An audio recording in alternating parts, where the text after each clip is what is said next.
right, here is an exam review.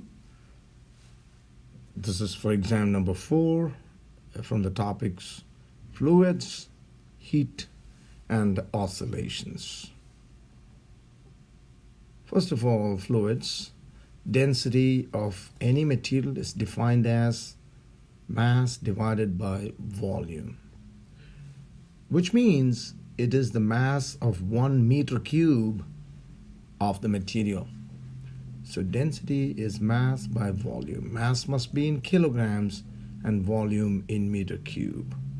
So when you do that, you get density in kilogram per meter cube. Now, mass could be in grams and then volume in centimeter cube. Then you would get the density in gram per centimeter cube. But it's always good to have them in kilograms and meter cube. So that being said, the density of water is 1 gram per centimeter cube, which is 1,000 kilogram per meter cube. So let's try to do this question. Find the mass of air in a room of dimensions 10 meter times 5 meter times 2 meter. The density of air is given. It's 1.29 kilogram per meter cube. So you asked to find the mass of air. So first find the volume of air. And volume of air in the room would be the volume of the room, which is length times width times height. And you have them.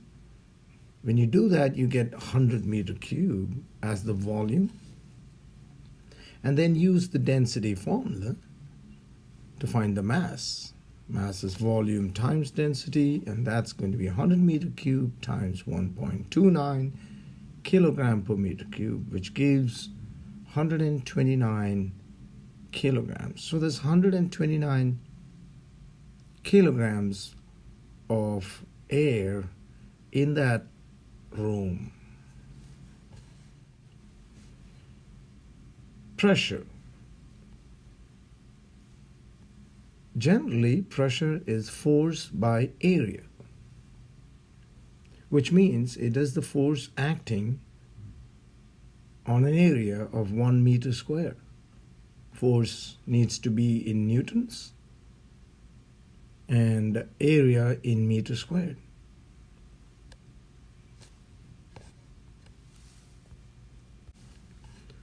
So P is the pressure, F is force, and A is area. Right. Pressure is in Newton per meter squared, which is also called Pascal. And that's because force is in newtons and area is in meter squared. So pressure is force by area. So let's do this problem. Calculate the pressure due to a force of 100 newtons on an area of 50 centimeters squared. Okay, so now here's the catch. The area is in centimeters squared. Now force units are okay, it's 100 Newton, but to change 50 centimeters squared into meter squared, you are going to go 50 times 10 to the negative 2. And that's because 1 meter is 100 centimeter. But here, you're looking at a meter squared. So it's 100 times 100 centimeters squared. And because you're changing centimeter squared into meter squared, you are dividing by 100 times 100, which is the same as multiplying with 10 to the negative 4. Okay, so let me write that. 1 centimeter is 10 to the negative 2 meter. 1 centimeter squared is 10 to the negative 4 meter squared. So when we do that, you will get 2 times 10 to the 4 Newton per meter squared, which is 2 times 10 to the 4 pascals. Next topic, what about the pressure exerted by a fluid? So if you have, for example, a fluid column, which is a liquid or gas, and the pressure due to that height is given by h rho g, where h is the height of the liquid or the fluid, rho is the density, and g is the acceleration due to gravity, which is 9.8 meter per second squared on the surface of the earth. So pressure exerted by a fluid is h times rho times g. Here is a problem. Let's try to find the pressure at a depth. Depth in this case means the height of 20 meters in a lake. Now in a lake you have water, and the density of water is 1,000 kilogram per meter cube. So 20 times 1,000 kilogram per meter cube, which is the density of fresh water, times 9.8 meter per second squared, that gives 196,000 pascals. So what if this question was in the ocean? Then for the same depth, then the density would change. The density would become about 1,025 kilogram per meter cube, because there is salt in the ocean and the density of the seawater is slightly greater. So that is the formula for pressure due to a fluid. Now, Archimedes principle. Whenever you have a solid in a liquid, the liquid is going to exert an upward force. This upward force is called the buoyant force. Okay? And the buoyant force is simply the weight of the fluid displaced by the solid. So buoyant force is the weight of fluid displaced. Now what do you mean by displaced? When you put that solid in the fluid, the level of fluid is going to go up, so it's being displaced. So if you find the volume of the fluid displaced times the density of the fluid times g, you are going to get the buoyant force. Remember, this is the volume of the fluid displaced. It's not the volume of the whole fluid in the container. Now, if the solid is completely immersed, like let's say it sinks, then the volume of the solid is exactly the same as the volume of the fluid displaced. So that is not true when it floats, okay? If the solid is completely immersed in the fluid, then the volume of the fluid is the same as the volume of the solid, because the solid is completely underwater. So here is a problem to illustrate Archimedes principle. So let's have a solid of volume 100 centimeter cube, and imagine that it's completely immersed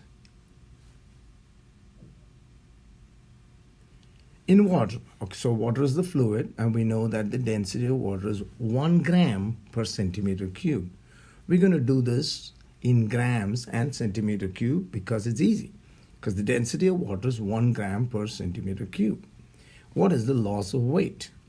Now, buoyant force is given by the volume of the fluid times the density of the fluid times g. But in this case, remember, the volume of the fluid is exactly the same as the volume of the solid. So the volume of the solid is 100 centimeter cube. Density of water is 1 gram per centimeter cube. Now, we're going to totally neglect g, because when you multiply with g, you get the loss of weight. But if you do not consider g, you're going to get the loss of mass. And that's an easier method to do it, because mass really, it's the weight that changes, but we are imagining that the mass changes. So if you say loss of mass, you just need to multiply with the volume and the density, and you can neglect g. I hope that's clear. And so the loss of mass is just 100 grams. So when this particular solid is completely immersed in water, its loss of mass is going to be 100. It's going to weigh 100 grams less than it does in air.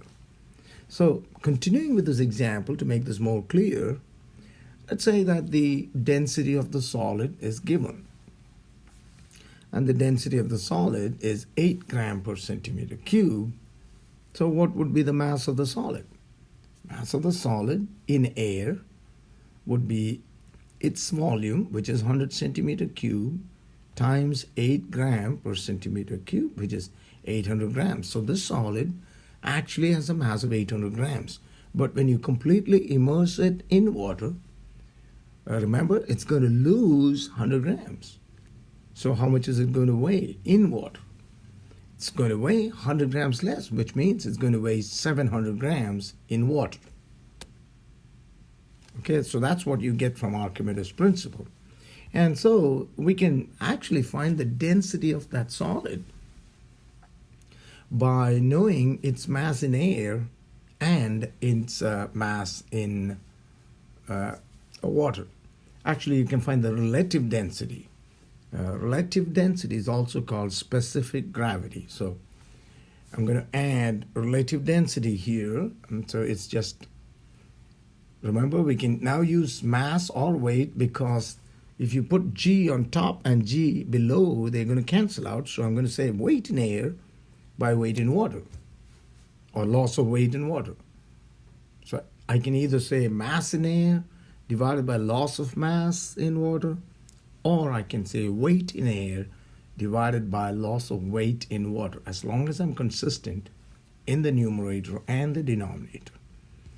So relative density is, in this case, 800 grams by 100 grams, which is 8, which means this solid is 8 times more dense than water, or its density is actually going to be 8,000 kilogram per meter cube, because the density of water is, remember, 1,000 kilogram per meter cube. Then we have temperature. And temperatures are measured in different scales, so you need to remember how to change from Celsius to Fahrenheit and from Fahrenheit to Celsius. First, Celsius to Fahrenheit. This is the formula. You multiply by 9 by 5 and then add 32. As an example, 100 degrees Celsius would be 9 by 5 times 100 plus 32. Again, you first do this part, and once you get that, you're going to get 180 here. 180 plus 32 gives 212. But if you have to change, if you have to change from Fahrenheit to Celsius, you've got to be a little careful, because the formula is now 5 by 9F minus 32, but you notice that first you have to subtract 32 from the Fahrenheit and then multiply by 5, divide by 9. So that's a big difference. So for example, 212. That would be 5 by 9 times 212 minus 32. Now 212 minus 32 gives you 180. And then when you multiply by 5, divide by 9, you're going to get 100 degrees Celsius.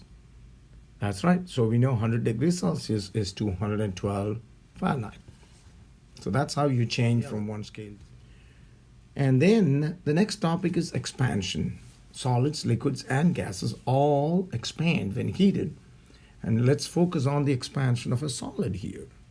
The change in length of the solid due to heating is given by delta L is equal to L naught alpha delta T, where L naught is the original length, alpha is the linear expansivity, which is a constant, and delta T is the change in temperature.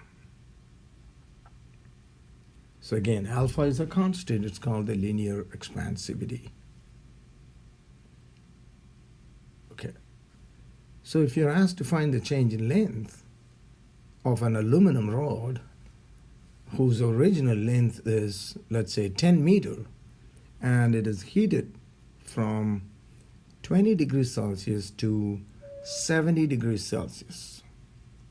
We have to find the new length. Okay, the new length. First, let's find how much it changes and then add the change to the original length. The alpha of aluminum is given.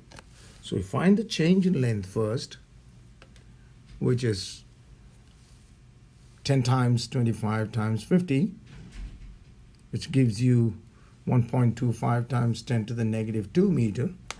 And therefore the new length will be the original length plus that number that changed, which is 0.00125. That's exactly the same number written in decimals. So the new length is 10.00125 meter. The ideal gas equation is important, and the ideal gas equation is simply PV is equal to nRT. Got to know what each term stands for. T is temperature, must be in Kelvin.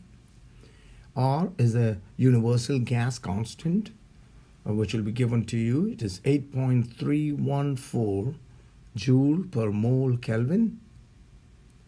N is the number of moles, which is the molecular weight in grams. So for example, for oxygen, it will be 32 grams, making 1 mole. All right. V is the volume. It should be in meter cube. P is the pressure in pascals.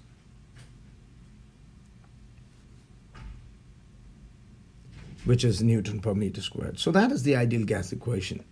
And from this ideal gas equation, you can get many other equations like Boyle's law and all that, just keeping some of these variables constant. So let me show you that. PV is in RT. Let's assume that the temperature is constant. And if the temperature is constant, then the whole right side is constant because N and R, and we're talking about 1 mole of the gas, okay? So it's a particular mass of gas.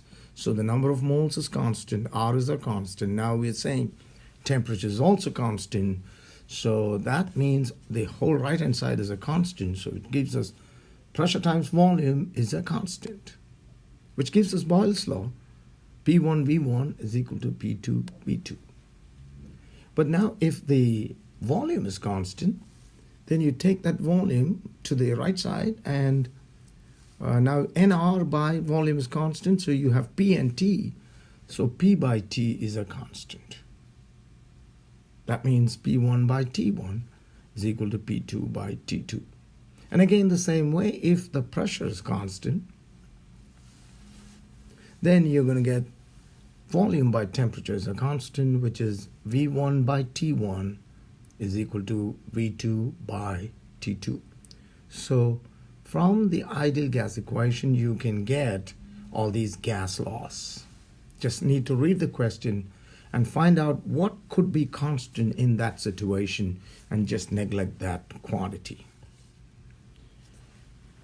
Conduction of heat. Heat is always conducted from hot to cold, like through the windows in summer into the room. And this is the formula for conduction. Q by T is Ka Th minus Tc by D. Q is the quantity of heat that is conducted. T is time in seconds. Of course, quantity of heat is in joules, time is in seconds. K is a constant called thermal conductivity. That's a constant for different materials. A is the area of cross-section. Area of cross-section. So if it's a rod, it's going to be pi r squared if it's a rod. And D is the length of the rod, or it might be the thickness of the window pane. As the situation warrants, you have to, it could either be the length or the thickness of the material. TH and TC are the hot and cold temperatures. Okay, to change that unit, right? So what would be the heat conducted? This is an example.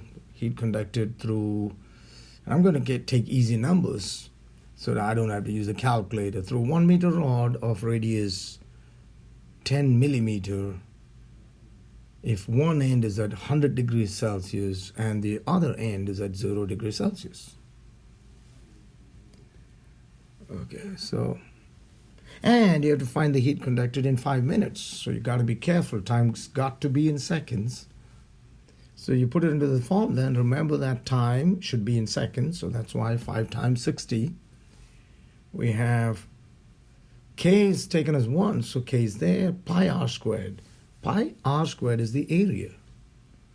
And 10 millimeters, you have to change that into meter, that's 10 to the negative 2 in meters, so you have pi times radius in meters squared. Times the change in temperature divided by d. Okay, when you do all that calculation, you get 0.0314 on the right hand side. But then you got to bring this to the right and multiply. You get 9.42 joules are conducted in 5 minutes through this rod. The next topic is radiation, where you have Stephan's law.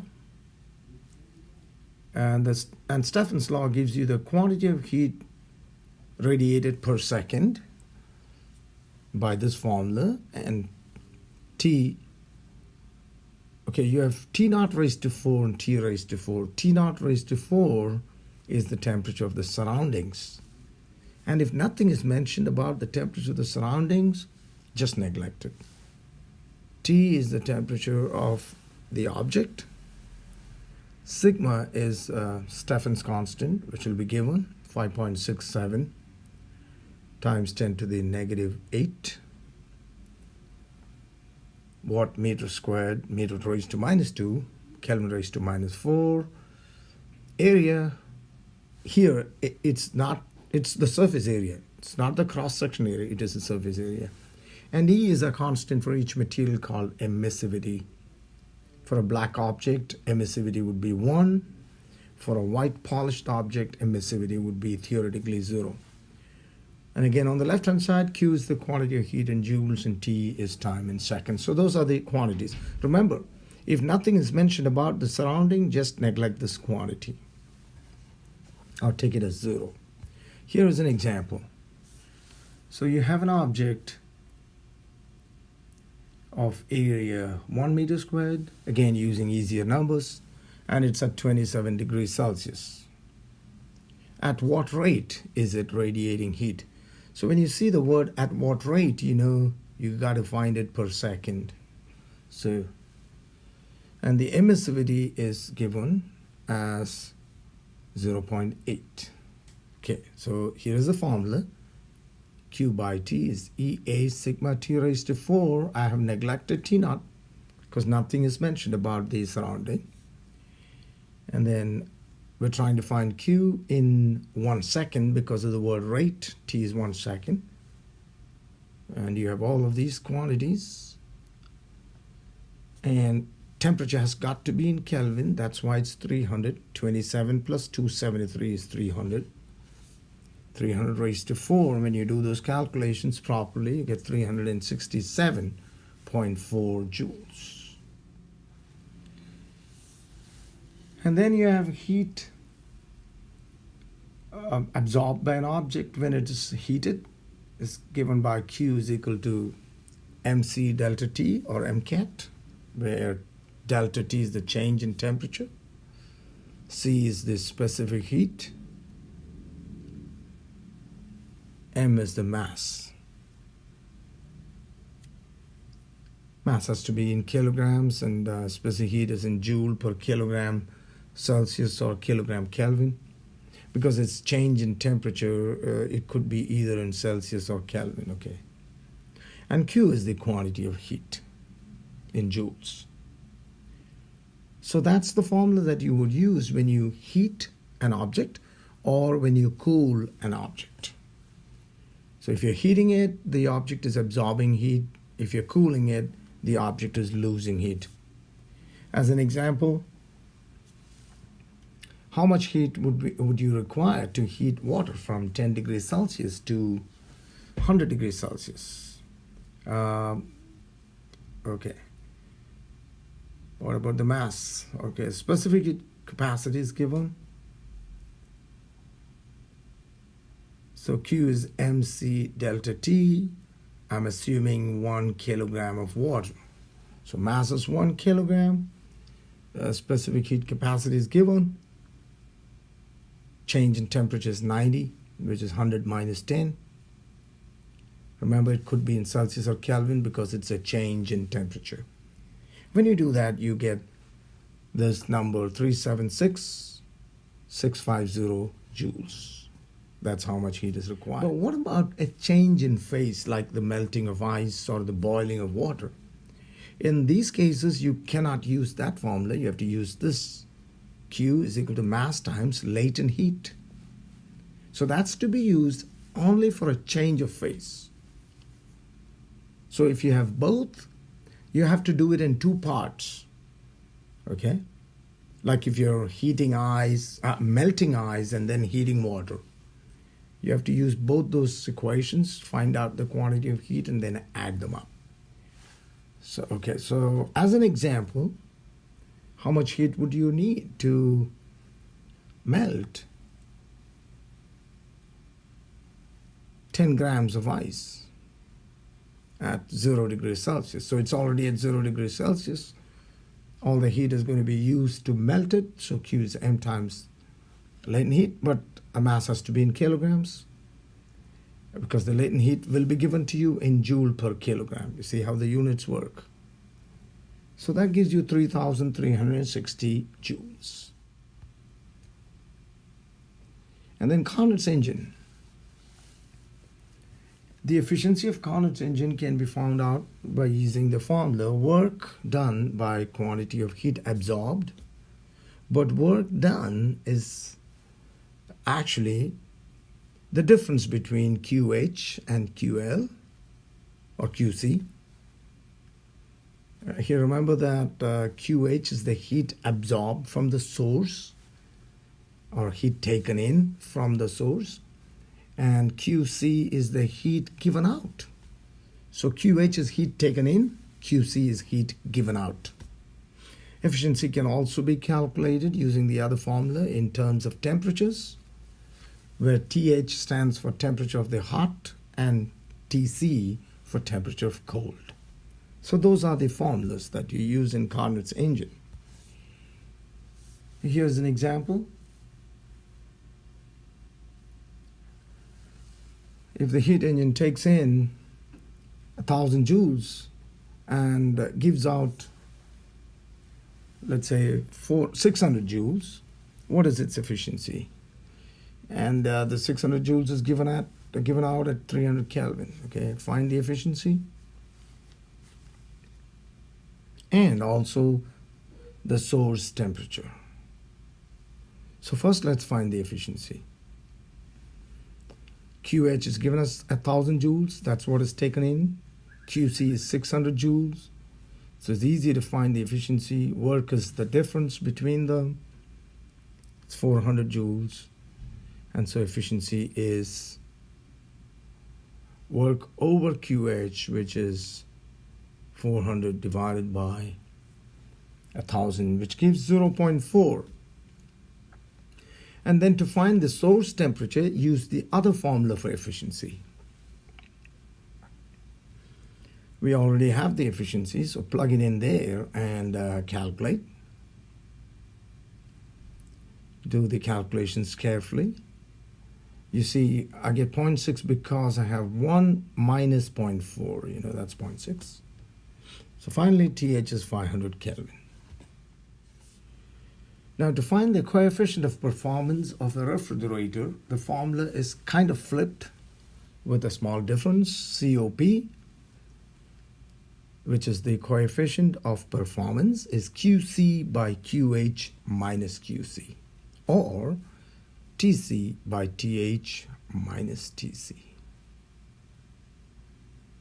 In both of these cases, you just need to plug in.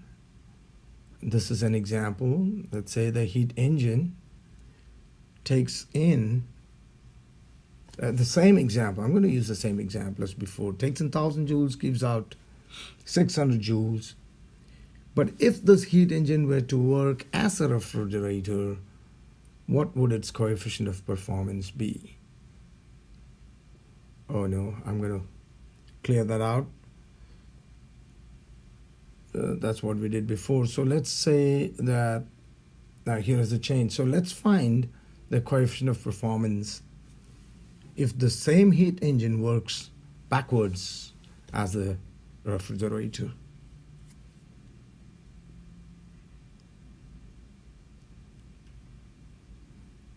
So the formula for COP is QC by QH minus QC. QC is 600 and QH is 1000, so that's easy math, and that gives you 1.5. Remember, the coefficient of performance is going to be more than 1, while the efficiency of a heat engine is going to be less than 1. Finally, we come to oscillations. And first, the oscillations of a spring. The time period is given by 2 pi root m by k. Time period is the time for one oscillation. M is the mass attached to the bottom of the spring. And in this case, we are not considering the mass of the spring because it's a light spring. So M is the mass attached to the bottom of the spring. K is the spring constant. And of course, T is the time period, which is the time for one oscillation. So as an example, if the mass attached is 100 grams and K is 15 Newton per meter, find T. Mass has to be in kilograms, so that is 100 by 1000, which is 0.1 kilogram, and K is 15 Newton per meter. Plug it into that formula and calculate. So that gives 0.513 seconds. And then we have oscillations of a simple pendulum, which is a string with a mass attached to one end swinging from side to side. You see, in this case, the time period depends on the acceleration due to gravity and the length. So T is again the time for one oscillation. L is the length of the pendulum, which is the length of the string, and G is the acceleration due to gravity. That means if you take the pendulum to another planet, the time period is going to change. That's what it means. Okay, but if this is a pendulum on the Earth, what would its time period be if we assume that the length is 1 meter? Okay, so that's the last example for this exam. So 1 meter is the length, G is 9.8. Plug it into this, and T is 2 pi square root L by G would give you 2.007 seconds. So if I were in your place, I would go over this video several times, because for each topic that I've spoken about here, there is a question on your exam. Thank you and good luck.